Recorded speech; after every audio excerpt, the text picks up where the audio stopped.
Please make welcome Miss Chidima Ofego. Thank you so much for this opportunity. Thank you so much, Emeka, for doing this and for inviting me to speak. So today I'm going to be talking about discovering and developing your creative, potential. And it's a topic that's actually very exciting for me because my gift or talent has really seen me through um some of the tough seasons, in my life. Not like tough, but then it has really seen me through, a lot, and it's part of the reason I am where I am today. So I actually like to, talk on these topics, to young people that are my age, that thing that God has deposited in them, they can actually use it, to serve the world and then get value in return. So basically what I'm going to be talking about today, I'm just going to be shining, a light on how to actually discover. So it's actually going to be very practical. I'm not here to just motivate anybody. I just want you to, like, some of the steps that I have taken and some of the things that I have learned in my journey, how to, discover and harness, that is, develop what, God has deposited inside you, or what you're even curious about. You might, enjoy something, but let's say, let's say, for example, I like sewing. I'm not like an expert. I don't even know how to cut material, but in my mind it's something that I like, that aside every other thing that I like doing, and I know that I'm going to get better at it, right? So it must not, it can be learned, right? It might come naturality. That's what I'm trying to say. So yeah, that's the basis of what we are going to be discussing. So yeah, my journey. When I was little, my sister used to write, right? So she used to write all these short stories, and I liked reading them. And then when I was young, I used to read a lot of novels, right? I loved reading novels. Then she used to write, and I was like, oh, so you can sit down and write, let me start. Then I started, and I saw that, oh, I really enjoyed this thing. And that was how I started writing fiction when I was small. So then in secondary school, I was a bit popular because of my novels, right? So I went to a boarding school, and then there was really nothing entertaining us. We didn't have phones, so I was like a source of entertainment, right? So I was writing novels. People would come, oh, I want to read. They'll be dragging for space. I'm after you. I'm this. I'm this. You get that kind of thing. So I saw that people enjoyed my stories, right? And I was not really doing anything fantastic. I was just, maybe rewriting some of the movies I've watched, some of my imagination and everything, right? So then I didn't even know that what I was doing was anything. I just thought I was just having fun, right? I didn't sit through any talk that said, oh, if you know how to write, you can work on it, you can write books, you can do a lot of things, right? I had no idea, like zero idea. I was just writing everything I was writing. So now that I even think about it, right, all the novels that I've written in the past, nowhere to be found. So it's something that would have been developed into books, or, if I knew that, oh, there was a place to actually work on it. I never saw writing as something that you could, I just saw it as a hobby, right? Things that you just do to pass time. So it was until I left, it was until I was in the university that I knew that, okay, this thing that actually comes, because I know that a lot of people struggle to write.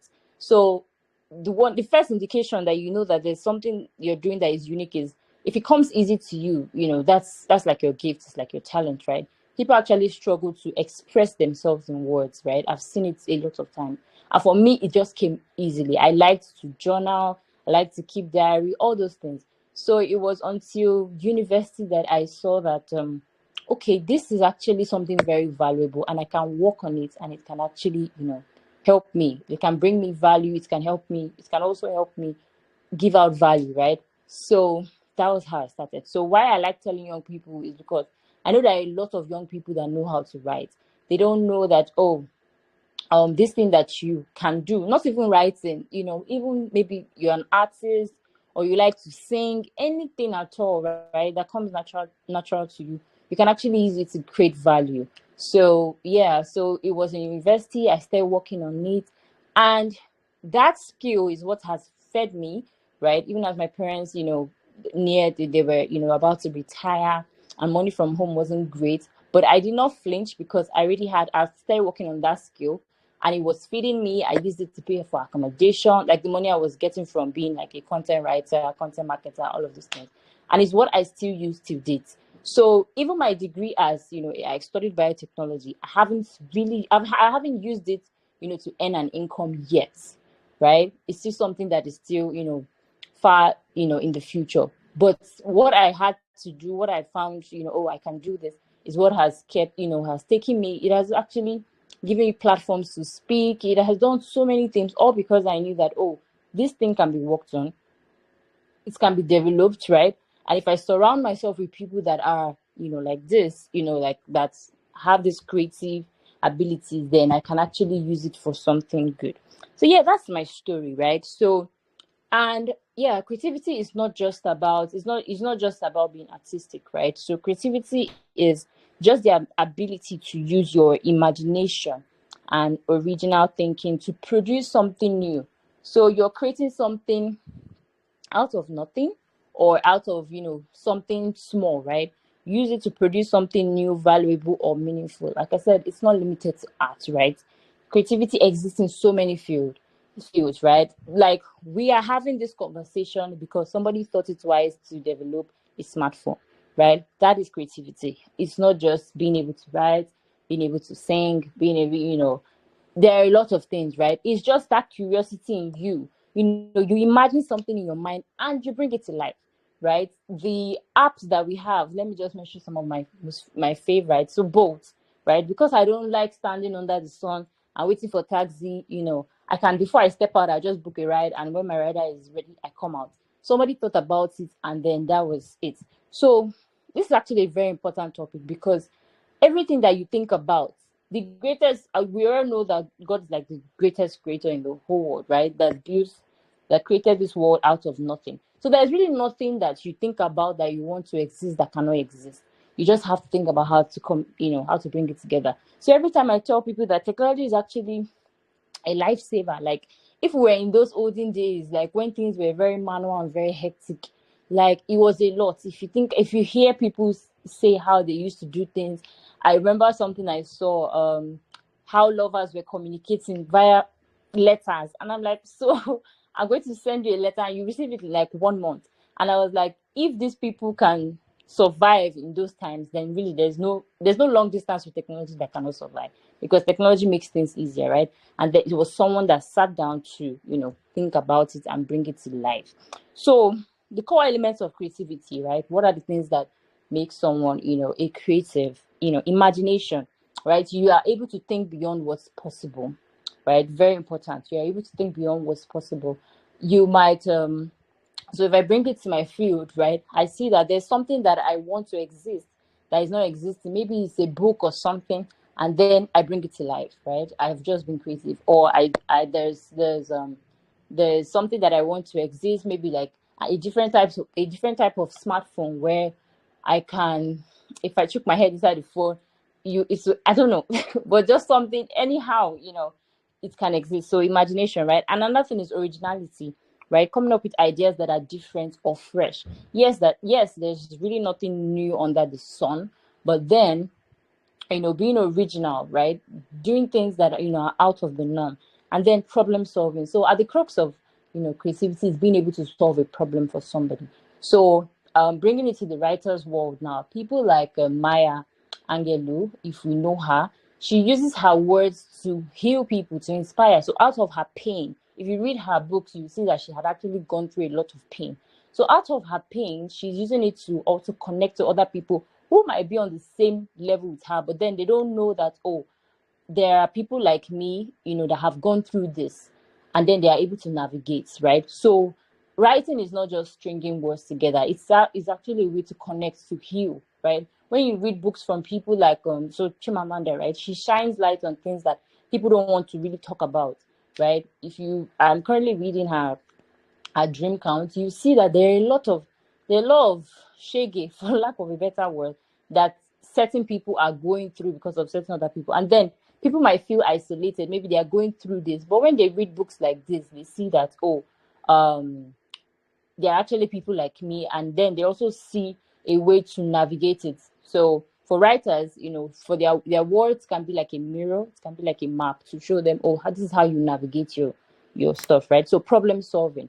So in the aspect of technology, we already know the different problems that it's solving, right? So courage, right? Thinking differently, even when people don't understand you, and execution. That's the most important, right? It doesn't stop at just being imaginative. If you are always living in your head, you will never be known as, you can have like the best ideas, but then that thing that has come to you has come to different people. You might think that, oh, this thing that has come to your mind, a lot of people don't. It's a brilliant idea. It's one in town. By the time you go on Google, you see that there are so many people that have thought about it, right? So execution is also, a core element of creativity. Going to how to discover, your gifts and talents, bringing it back to, how to nurture and harness your creative potential. The first thing you need to know is that you need to actually pay attention to what comes naturally to you. And this starts with when you're young, right? Young people.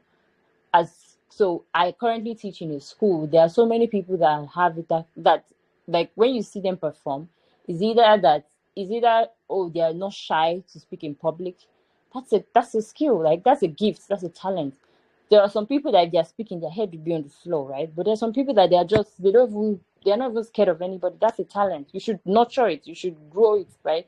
Pe- People pay public speakers a lot of money, you know they pay MCs, they pay all this people a lot of money. It could be that, oh, you like to sing, you like to rap, all of these things. The thing is that in this part of the world, all those things they're not giving so much attention. They just see it as, oh, it's just something you can do. Oh yeah, just go to school and study to be a lawyer and study to be. But what of all those other things? That's why you see people like, let's say Chimamanda now, that studied medicine and she still went back to her writing this thing.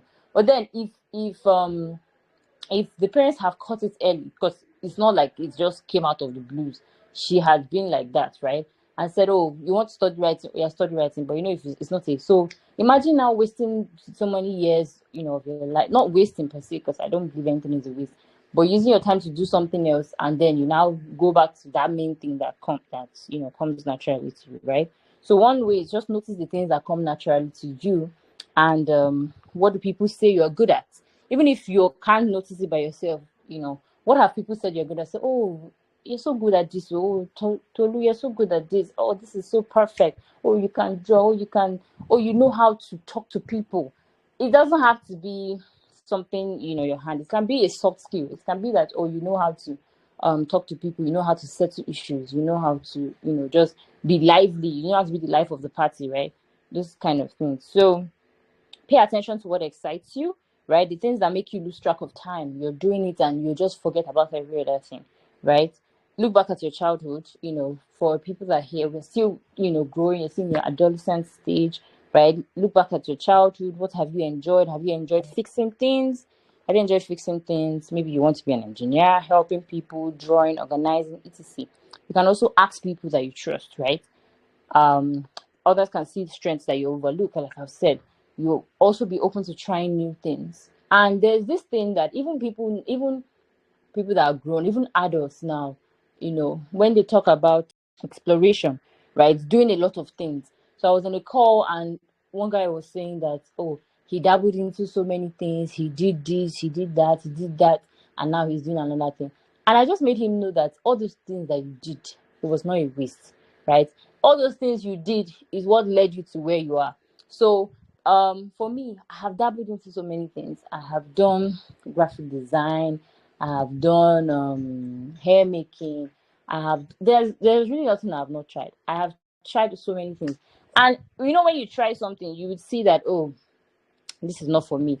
And then that is why I said everything that you do leads you. So nothing is really a waste. And all those skills that I have gained, I still use it to date, right? I still use it to date. Sometimes I make my hair myself, So even if I'm not profiting from it, right, I still use it to date. So exploration is part of the process, right? So as you're young, you might be asking yourself, oh, some people it's very vivid, that thing that they have been gifted with, or that thing they've been called to do. But for some people, it might take them a while before they actually discover it, and it's actually part of the interest, part of the what they call it, part of the journey, right? So every experience, gives you clue about who you are and what makes you come alive. So you can't really discover that spark if you never give yourself to explore. So most importantly, how do you develop your creativity? How do you develop these things? So these things that have actually come, that these things that you have noticed, or these things that you have seen, or these things that you want to develop, right? How can you work on it? How can you harness it? Because if you just leave it at the baby stage, or you just leave it at the growing stage, it will never be enough, right? You will never be able to sit before kings if you're not diligent with whatever your hand has seen to do. You never you never go far. So you're finding it or discovering it is just the beginning. Like, it's like the beginning, like the most basic level, right? So when you have to develop it for growth to happen. So the very first thing is you have to practice, right? There's a rule of practice 10,000 hours, but let's not even go into that. Let's go into the normal practice that we know, and the normal slogan, which is a bit cliche, but it's practice makes perfect, right? So whatever you have, creativity, even those that have done this tech, if it's technology that you are fascinated about technology, where it's growing, those people work, they really work so much, right? It might, when you give somebody the end result of a thing, they won't really know the amount of work that it took them to get to that point. So if it's tech, or if it is writing, if it is anything at all, right, they have practiced a lot. They are very skilled at what they do, right? It's not easy, right? Even if these things come naturally to you, when it comes to developing it, that's where the real work actually starts, right? So practice. Creativity grows through consistent effort. The more you practice, the better you get. Another thing that is most important is to find people that are like you. If you isolate yourself, you know, you isolate yourself, and you just, no man is an island, right? No man is an island. You cannot go, you know, far alone, right? You can go fast alone, but you can't go far alone. And everybody should be, aiming to go far, right? So find people that are like you. This will be like your source of inspiration, especially when you're down. I have a lot of people that in my field that I follow. So even when I'm down, and maybe I come online or I hop on a call and I see that, oh, these people are actually doing good things, I'm inspired to continue going, right? So their energy can rub off on you, right? So you have to surround yourself with people who share your interests, or inspire you, because sometimes your energy will be low and you need somebody. Let's say you have 10%, you need somebody with like 100%. Just they should just rub off on you and just give you like 10% more, and that's you sit up back, right? So your company is very important, right? Surround yourself with people that like, so that they can you know inspire you. Then another thing is to learn, right? You can never um they say that the day you stop learning is the day you start dying, right? So you can never run away from learning. Until your deathbed, you should keep learning. You should keep trying to refine your skills, because the world is moving very fast. Things are getting, even if it's something that, oh, you do it, like I said, it's very, you enjoy doing it in your free time. After a while, right, the work, when it starts, it becomes a bit boring, right? It becomes a bit boring.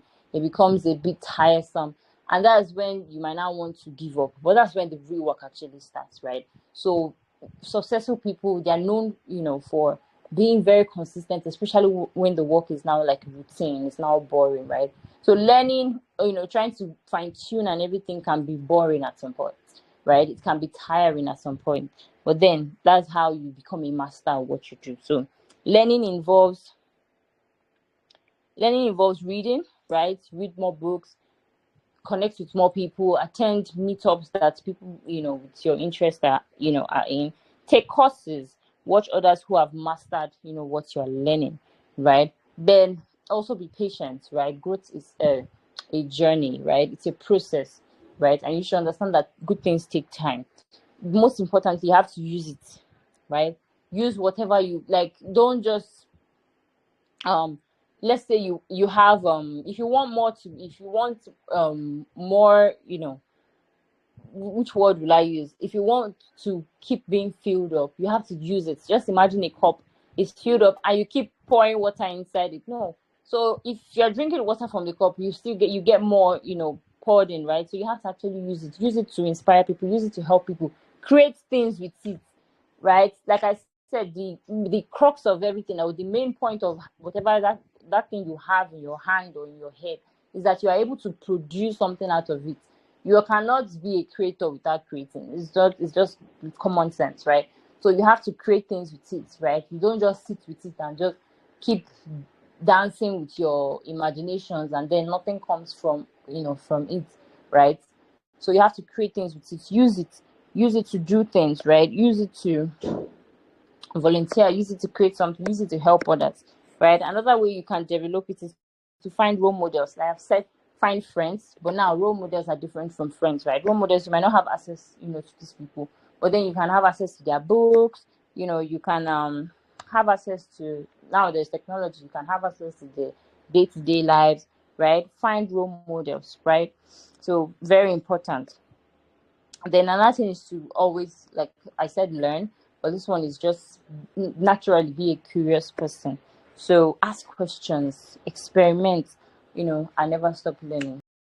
Creativity is something that we should, as everybody, it's not just set aside for a particular set of people. Everybody should be able, because there are a lot of problems in this world, and we need people who can step up, right? So you might be creative in the aspect that, oh, you want to solve hunger. You don't want hunger again in this world. You want to solve poverty. You want to solve sickness. You want to solve. It's not just entertaining people, or creativity is just actually solving problems, right? It's not something set aside for a set of people. It's for everybody. There are a lot of problems, and a lot of us have a role to play, right? You just have to look inwards, look at the world around you, see what is there, and look for ways where you can actually impact, right? So, yeah, all creative people have this in common, right? I've talked about elements, but all creative people, if you look at them, they have this in common. They have vision, right? They think far. The thing with young people is we don't think long term. We're just always so, like, then, you know, I used to be so short sighted, right? When I was in SS3, I didn't see beyond SS3. So I didn't see what else was in front. But now I think long term, because I have sat with a number of people and I have learned that you have to think long term. You have to think about the future, right? So you have to see far, right? And creative people are very disciplined. Oh my God, you can't really go far if you're not a disciplined person. Because, like I said, there are days when the work you are doing will be boring, will be tiring, you just want to give up. But then that is when the real people that succeed emerge, when they continue despite how they feel, right? Because your feelings are just feelings, right? They should not rule you. You can overrule them. So creative people are persistent, right? Persistence is something that is very important, right? They keep experimenting even when it fails, right? There's so many of these people so many of these innovators that have tried and tried and tried and tried and tried over and over again. So you have to be persistent. It's not when you deliver a spoken word and people laugh at you, and then you just you pack your bag and you close shop. No, right? You have to actually you come again. Let them laugh. What's their teeth for? It's not to laugh. So laughing is free, freedom of expression. So if they want to laugh, they laugh. If they say, oh yeah, if they want to talk, they talk, right? The thing with people is that by the time you start winning and start getting results, you see they'll be your friend again. That's just it. So even when if you're feeling and everything, but when you start, that just win. If you want to find friends, just be a winner. They would flock around you. So yeah, you have to be, very persistent. Then creative people are courageous, right? You need to have courage. You need to dare to be different, because so many of these innovators, if they didn't have the courage, to step out despite what anybody would think, we will not be living in the world we are living in today, right? Because a lot of things have actually changed. And creative people are curious, like I said. So they always ask why, what if, what's happening. But they always ask. So yeah, for the first question, so you have an idea and you want to know how to execute it. So first of all, the first thing I would say just two things, right? Okay, maybe more than two things. First, I would say research, right? Research is like, just start with research, right? Because research would give you, like, find out other people that have done what you have done, right? The internet is like a treasure trove. Like, there are a lot of, information, resources. Find out those that have done it. Would actually give you more, um it would help you to give you more information to, launch out, or to have the idea that, oh, I'm not alone in this. And trust me, everything you want to do, somebody must have done it, right? So research, do good research, speak to people, right? But then when you're sharing this idea, you have to be wary of who you share it with, because there's some people that you might share it with and then they just dampen your spirit. So you have to be very, because this is something you are going to do, out of courage. So first of all, you have to do good research, right? Research. Then the second thing is actually speak to people. So if you have mentors in that field, so this is why I mentioned that it's very good to surround yourself with people that are in your field. So let's say I have an idea of, starting a company, a startup. I already have those kind of people in my circle, right? So if I need ginger, or if I need, hey, maybe ginger is the word, right? Because I can't find the English word right now in my head. So if I need ginger, right, there are people that have actually done these things. So another thing to be very wary of is meeting people that don't have the results that you desire. So if you meet people that don't have the result that you desire, they might be skeptical, right? They might say, oh, this is not going to work, right? There's so many things that we are enjoying now that I'm sure if you told it to some people, they'd be like, oh, this can never exist. How will it even come about, right? But then you need to, before, intentionally surround yourself with, people that are in your field, that have results to back up. So because it's not just talk, or you need to actually be with people that have results, right? Because they are the only ones that, if they tell you, oh, this is the hand, that they are coming from a place of experience, not somebody just assuming things. So if you want to launch out, first of all, research, right? Speak to people. And then another thing, like I mentioned, is courage, right? Be willing to fail. You have to this they say that embarrassment is the cost of entry, right? So be willing to fail, be willing to, look like a beginner, right? You would try it and it might end up being the worst thing you've ever tried in your life. But then that's like an idea. Maybe you have an idea to, that's like an experience rather. If you have an idea to launch a startup, launch a product, write a book, I don't know, it can be anything, right? Just solve a particular problem. Do your research, right? Do your research, do a lot of research, because that research can arm you with enough information that you can use to launch out. Speak to people that have the results that you desire, and also be very courageous, right? Courage is, you're going to, yes, I might fail, yes, it's fine, because you don't start this is like the first thing, and you feel like, oh, you're going to succeed immediately. That's like, I don't know. It's not really realistic. You might succeed, yes, but you should also, realize that sometimes you might fail. It still goes into the other question of, how can you launch out despite the doubts and fears and all. For me, what has helped me is actually the people around me, right? If I mention that I want to do something, then, I mention it to the right people. So you're not just telling it to anybody. You're not telling it to somebody that that is a pessimist, right? Definitely they're going to bring down your idea, right? Or whatever it's that thing you want to launch out. So yeah, they're still all aligned, right? Be willing to look like a foolish beginner, because that's how you actually learn. That you feel, even if you feel like 10 times, all these things are not failures, right? They're actually teaching you something, and then you take all of that, all these things you've learned, and go again, and then you're now showing up better. So yeah, how do people have diverse multiple interests organize themselves in pursuing these ideas? Well, I know, yeah, there are people that are, what's that word they used to describe them? I'm like that too, because I have a lot of interest, right? But they still all fall under one thing, Sha. Pursuing so many interests, I actually feel like you have the permission to, pursue, as like, there are really no rules, that's how I see life. Like, there are no rules. Nobody set a rule and say you must do one thing your entire life. People reinvent themselves, but you don't now, just jump from one thing to the other. Are all ideas worth pursuing? I'd say I'll say yes and no, because it can be tricky, right? This is a very tricky question. So there are no rules, that's just the thing. But then there are certain things that will stand out, for you. And those other things can now support, or you do all the other things as maybe side passions or everything. Because if you say you are this, you are this, you are this, you are this, you are this, you will confuse people, and people will not really know what you actually stand for, right? So there are people that are known for one thing, but they have other things that they do, right? You might know somebody to be an actress, but if you check on the side, this person has a business. But there's one distinct thing, there's one thing that stands out. So when you pursue all those things, you will see that there's actually one thing that you're supposed to do to stand out. The other things are not going to, you're not going to fling them or anything, but these other things, they still form who you are, right? So as a person, you might have different interests, and that's okay.